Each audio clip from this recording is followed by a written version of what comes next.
And a very special good morning, everybody. Welcome to another edition of Defo on 5. Jeff DeForest and one Mike Lubitz. And I would have to say it was an afterthought for me all the way up until about 9 o'clock. And then I realized the championship game was on in the NCAA tournament. That's how deflating it was to see both the University of Miami and FAU both lose in the Final Four. Later on today, we're going to talk to Jim Larinaga, and you can catch that. We'll probably post that on 5 Reasons Sports Network later on today as well, that interview. About 8:20 this morning on South Florida Live, you can catch the Defo show, which is somewhat very similar to this show in the sense that it features both me, Jeff DeForest, and Mike Lubitz.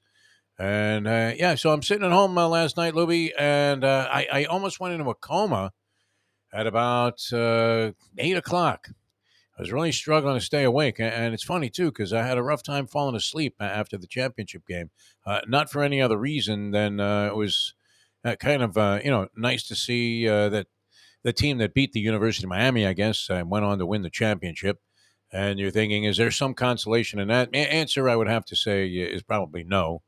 It's not like you got knocked out in the first round. That was always a Panthers excuse. Well, you know what? We lost to the Lightning in the first round. We got swept, but they went on to win the championship. So we lost to the Stanley Cup champions. And you're like, yeah, so did 3 other teams, but you happen to be the first one. I don't know that I would have had a ton of interest in it. And had it not been a championship game where the stakes not as high as they were, I don't know that was really a very entertaining basketball game to watch. What do you think, Louie? That was atrocious. I forgot about it because I was doing some work on my car.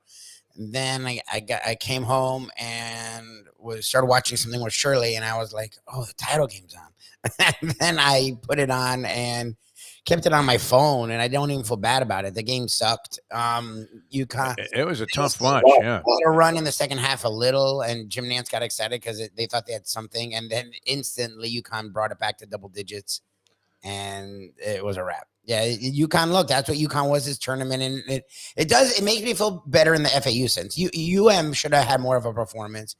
And I'm glad we're going to talk to Coach Larinaga today. So I'm sure he doesn't make excuses. He's actually really good about that. I'm just curious what the hell happened to them in that game.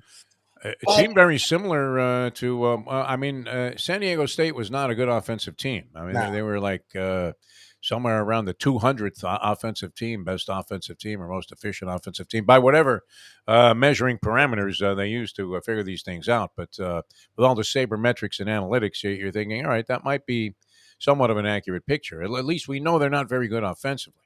While that was being said, though, I mean, they had plenty of opportunities to make shots, as did the University of Miami.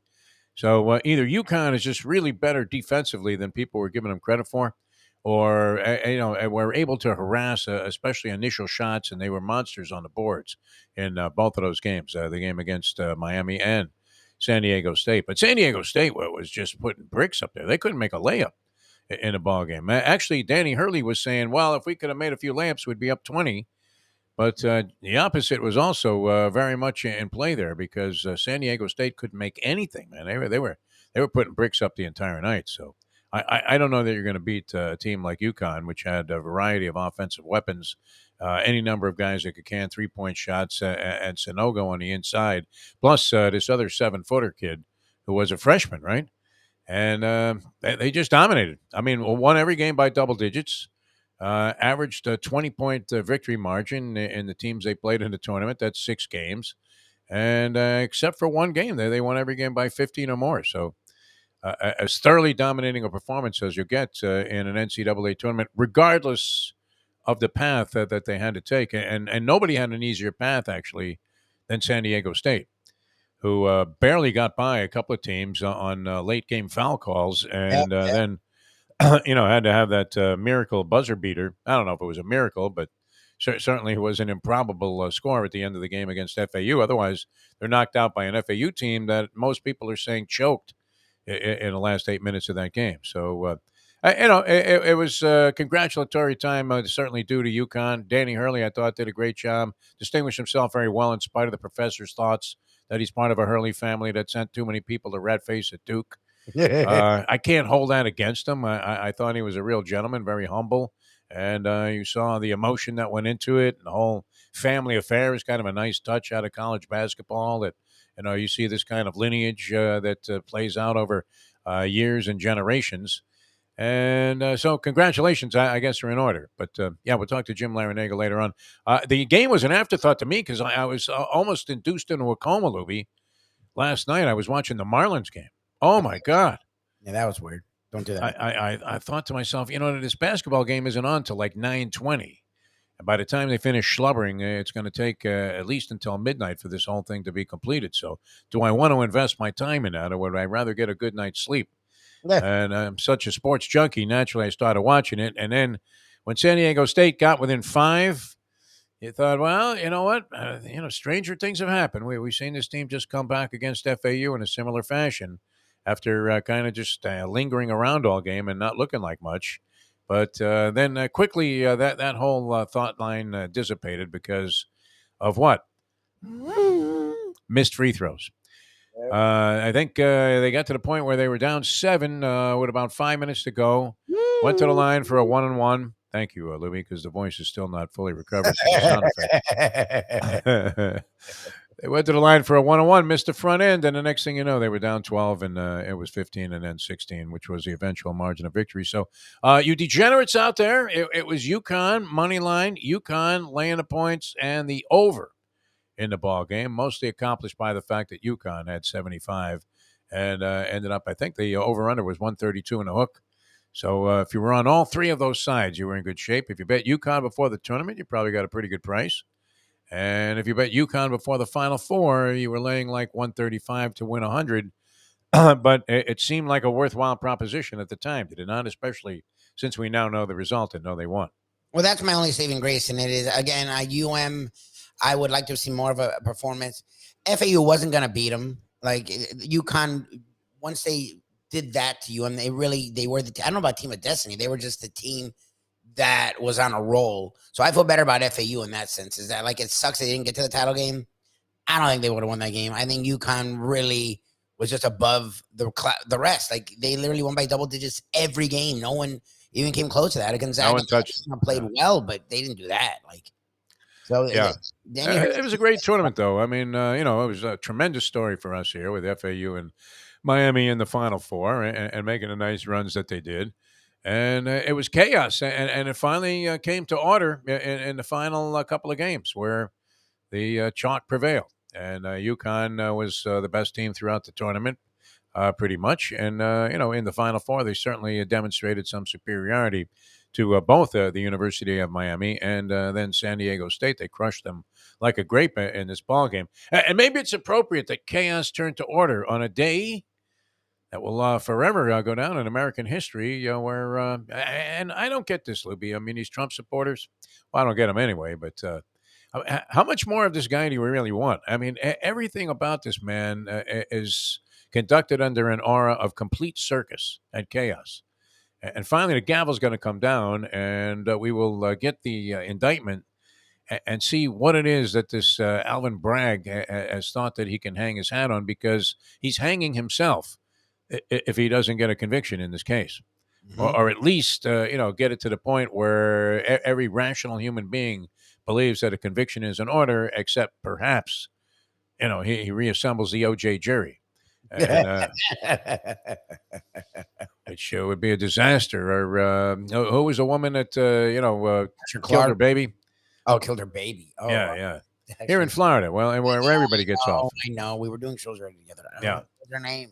I forgot her name already, but nonetheless, I mean, for that jury to come up to the conclusion that, just about everybody buys drugs that they can, knock somebody out with, right? And that she had been looking up how to bury a baby. It was like very electrical tape, yeah.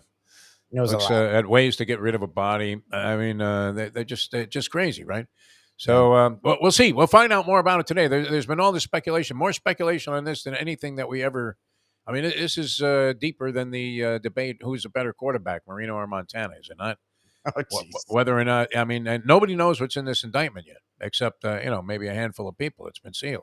I just love the 30-something charges. It's like for the one incident. I mean, I know you can do a lot of things with one incident, but Jesus, I mean, there's got to be more than just Stormy Daniels in there if you're doing 30 plus indictment. I mean, 30 plus charges. Yeah. Well, I mean, you could see where people would have their doubts about the complicity and the involvement of Donald Trump in this case. Because look, it's every day that somebody pays off a porn star that they deny even knowing, and while running for president and maybe running from the wrath of Melania, decides to kill a story in the National Enquirer by having their crooked fixer lawyer, Michael Cohen, who they now despise, go and offer $130,000 to this woman's people, and she accepts it. They sign a non-disclosure agreement, and then the other guy ends up going to jail for it. Yeah, exactly. And it was all his idea. I mean, I would find that perfectly believable, wouldn't you? That Michael Cohen, who now despises Donald Trump to the point where he's going to be, the predominant testimony is going to come from Michael Cohen, I would imagine. Now has Trump's lawyer saying that he's a liar, even though that was the lawyer who defended him in his case. Exactly. It was his own lawyer. Yeah, so interesting scenario. We'll see what happens today. But what are these people doing? I mean, hanging out at Mar-a-Lago with these Trump 2024 banners, not realizing that this is just the first salvo being fired off, and probably the least impactful in terms of criminal activity, I mean, where you still have Trump's degree of accountability to be assessed in the January 6th insurrection, which. For my money, I don't know. Am I stupid or something? A guy is standing at a podium after calling for all of his people to show up in Washington, D.C. and says, the Capitol building, let's go. yeah, exactly.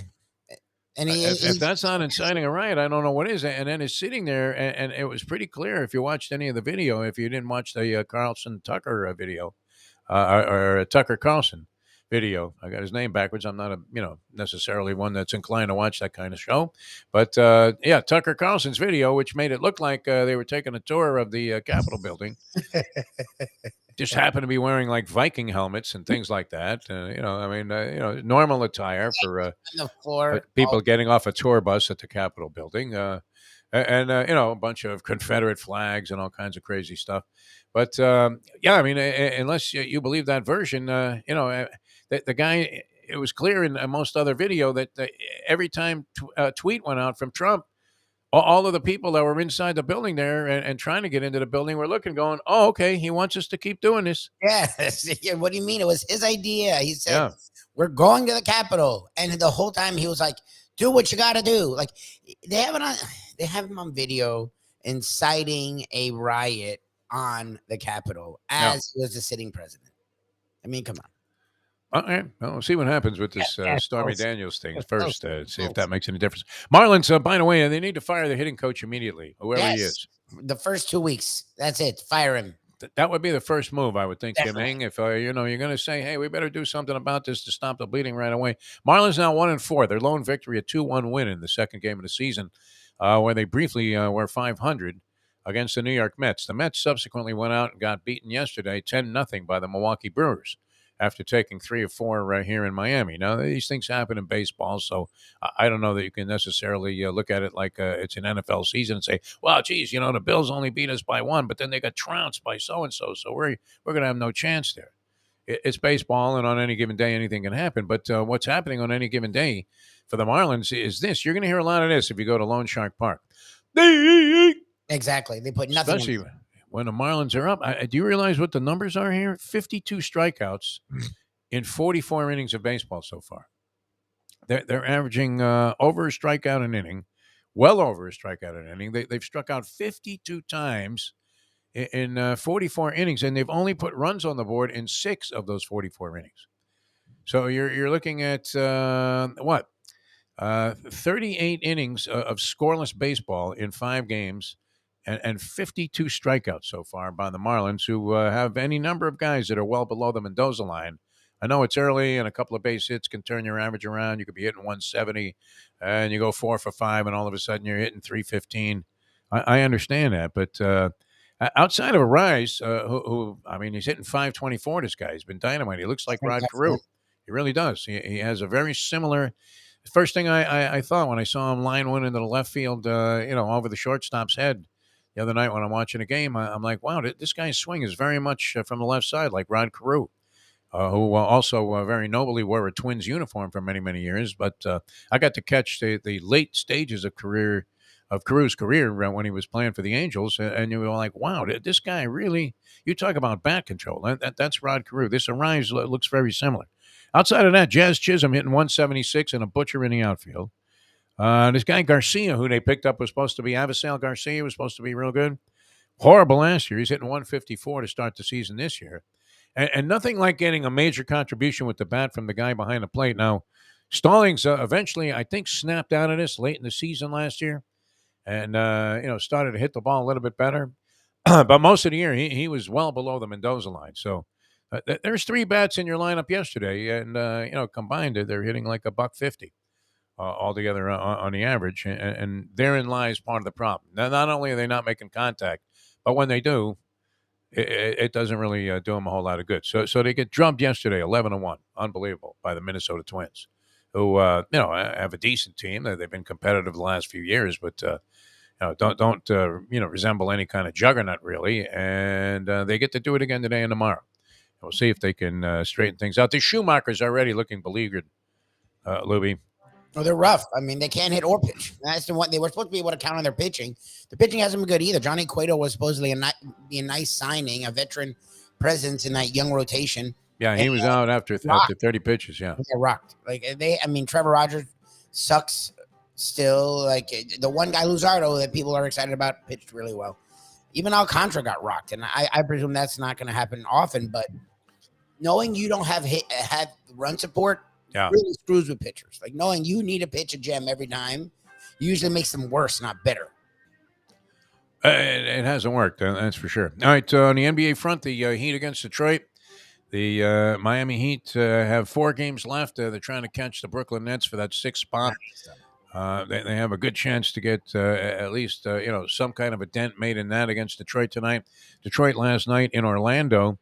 128-102, the Magic trounced the Detroit Pistons, who have now lost 21 of their last 22 games. If the Heat lose this ball game tonight, that's it. I will never watch another Heat game the rest of my life. Who's with me on that? All of you 5 Reasons Heat freaks. That's it. Heat Nation, it's over if they lose to Detroit tonight. That's it.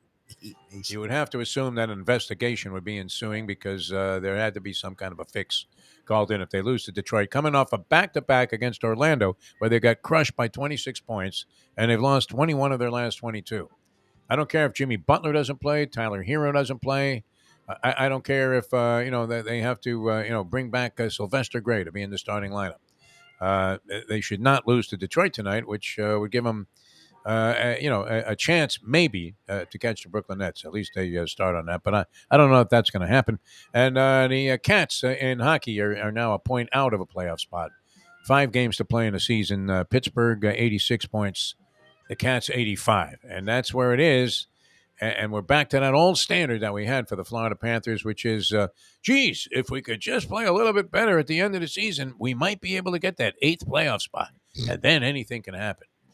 And if you buy that, you buy Trump's innocence here in this case. Exactly. That he had absolutely no knowledge of it, never met Stormy Daniels, has no idea what Michael Cohen was doing. What? You imagine his outrage when he found out that Cohen gave this woman $130,000 to kill a story in the Inquirer? Yeah, people do that all the time. They just decide on their own. Figures for hush money. 100%. That's what lawyers do. That's just. If you knew I was going to get in a jackpot, over some affair I was having, wouldn't you immediately think, okay, Defo will approve of this? Yes, I wouldn't tell you. I would just assume you need me to hush them. That's what I would do automatically. Make sure the Inquirer doesn't get their hands on the copy. There you go. All right, we'll see you next time on Defo on 5. Don't forget, Jim Larinaga going to join us. That'll be about 8:20 this morning if you're catching this early on. And he will be joining us live on South Florida Live on the Defo Show. That's going to be a lot of fun. We'll get some more analysis on the tournament from a guy named Scott Spinelli, who was a college basketball coach, a real authority on college basketball. Does a great job. And hopefully you came out of the tournament. I mean, I know brackets were busted up here early, but maybe you made a little money later on as you started to see some of the patterns develop. Certainly was a good time to be betting on the underdogs. And total chaos, I think, would be a great way to characterize what happened. They really delivered on the entertainment front, did they not, though? Yep. I mean, and that was it. Swan song for Jim Nance. I didn't see the farewell sign off. Did you? I went to bed. The game Yeah. sucked. Feel bad for him, but we know he's hearing footsteps anyway, and it's only a matter of time before he abdicates that seat as the number one guy, and then we'll have a line on the number one guy on CBS with Ian Eagle if he doesn't. Ian Eagle, I could never see big timing us, No, no matter how much. I mean, he can only go one step higher in the hierarchy there at CBS. So, no. but I don't think he'll ever big time us. So that'll be a good connection for us into the future. All right, we'll catch you on the Defo show coming up on South Florida Live. For Mike Lubie Lubitz, I'm Jeff DeForest. That's today's edition of Defo on 5.